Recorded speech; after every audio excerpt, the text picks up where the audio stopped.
જય માતાજી મિત્રો, જય વિહોતમાં। તો ફરીથી મારા નવા બ્લોગમાં તમારું હાર્દિક સ્વાગત કરું છું મિત્રો। જો તમારા વાળ બહુ ઉતરતા હોય, લાંબા ના થતા હોય, ફાટી જતા હોય અને તમે જો મોઘે મોઘે શેમ્પુ નાખ્યો હોય અને નાખ્યો હોય તમારા બાલની સમસ્યા ના મટી હોય, તમે હેરાન પરેશાન થઈ ગયા હોય અને છોકરીઓને તો જો બાલ ઉતરે તો એમનો શેર જીવ બળી જતો હોય કે મારા બાળ હવે ઉતરી જશે, હું તકલીફ થઈ જઈશ, મારા માથામાં બાલ નહીં રહે, એવી અવનવી જો સમસ્યા રહેતી હોય, માથામાં ટાલ પડી જતી હોય અને મેં માથામાં આછા બાલ રહેતા હોય, તમે એક માથું વળવો ને કસકો ભરીને જો વાળ આવી જતા હોય ને તો હવે તમે આ જે હું બતાવું ને ઘરેલું નુસ્ખો એ તમે જો અપનાવશો ને તો તમારા 2 દિવસમાં એટલા બધા વાળ થઈ જશે કે તમે વાળ સંભાળતા પણ થાકી જશો, વાળ વરાવતા તમારા હાથ દુખી જશે, એટલા તેજીથી તમારા વાળ વધી જશે અને તમે જે કોઈ વાળની સમસ્યા હશે ને એનાથી તમને છુટકારો મળી જશે। તો એ પહેલાં તમારે મારો વિડીયો જોવો પડશે। મારો વિડીયો તમે નહીં જોવો તો તમને ખબર નહીં પડે કે હું તમારા માટે શું સ્ટીક લઈને આવી છું, શું વાળની સમસ્યા છે અને જેનાથી તમારા વાળ લાંબા થશે, કાળા થશે, ઘેના થશે ને એકદમ સિલ્કી થઈ જશે। તો એના માટે તમારે શું કરવાનું છે જોઈ લો।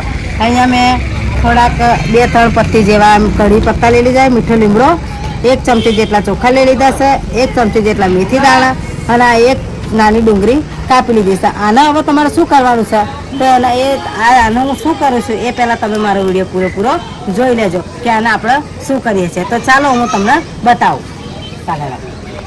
તો આપણે ગેસ ચાલુ કરી દીધો, જે પેલું મટીરિયલ મેં તમને બતાવી દઉં, આવી તમારે તપેલી હોય કે તાવો હોય લઈ લેવાનો અને એની અંદર તમારે આવી રીતે 1 ગ્લાસ પાણી નાખી દેવાનું।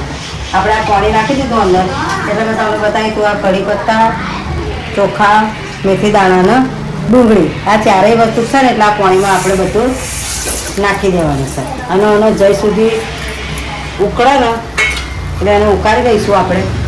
અને આપણે જરીક આ જો આ ખાવા માંડી છે એટલે આપણે ડુંગળી, મેથી, ચોખા ને એ નાખીને એના ઉપરથી આટલીક આપણે તમારે ચાપત્તી નાખી દેવાની છે। આ 4-5 વસ્તુનો બરાબર ઉકાળવાનો છે, જ્યાં સુધી ચાનો કલર ના થઈ જાય ને ત્યાં સુધી તમારે ઉકાળવાનું છે।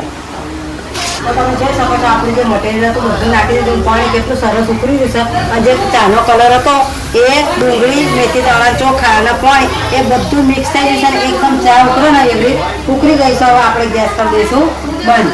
ગેસ બંધ કરી દીધો। હવે આપણે એક વાટકો લીધો છે અને એક ગળણી લીધી છે, ગળણીની મદદથી જે બધું હતું ને અહીં આપણે આવી રીતે ગાળી લેવાનું છે।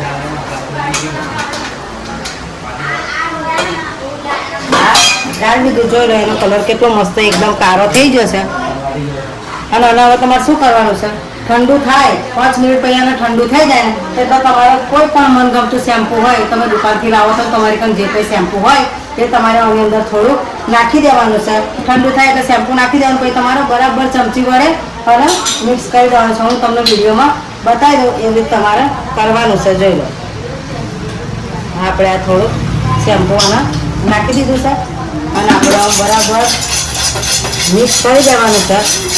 પણ આ હું તમને વિડીયોમાં બતાવું છું, પણ તમારે એકદમ ઠંડુ થઈ જાય ને એટલે તમારે શેમ્પુમાં નાખી દેવાનું છે। શેમ્પુ નાખ્યા પછી તમારે માથું ધોવાનું થાય ને એટલે અડધો કલાક પહેલાં ઓને તમારે નાખી દેવાનું। તમે જેમ તેલ નાખતા હોય ને માથામાં એમ તમારે પમતી ઓને પૂરી દેવાનું છે। પછી તમારા બાલ બાંધી દેવાના છે ને 10-15 મિનિટ થાય એટલે તમારું માથું ધોઈ નાખવાનું। આવું તમે અઠવાડિયામાં 1 વાર કરશો। આજે આપણે બધું મેથી દાણા, લીમડીના પત્તા, ડુંગળી, ચોખા, ચા અને બીજું છે બધું મટીરિયલ તૈયાર કરી દેશો એટલે તમારે નાખી પછી માથામાં બરાબર આમ એપ્લાય કરવાનું છે અને પછી તમે બાલ ધોઈ નાખશો। આવું તમે અઠવાડિયું જો 1 જ વાર નાખીને તમે એનો ટ્રાય કરશો ને તો તમારા બાલની કોઈ પણ સમસ્યા છે ને એ બધી મટી જશે। બાલ લાંબા થશે, જાડા થશે, સફેદ બાલ હશે એ પણ કાળા થઈ જશે, ટાલ પણ નહીં રહે અને તમારા બાલ તમે પાર્લરમાં 2 વાર કપાવી જશો ને એટલા તેજીથી તમારા વાળ વધી જશે। તો આવા જ વિડીયો જોવા માટે મારી ચેનલને સબસ્ક્રાઈબ કરજો, સપોર્ટ કરજો। ફરીથી મળીશું એક નવા વિડીયો સાથે। ત્યાં સુધી બધાને જય વિહોતમાં, બાય બાય।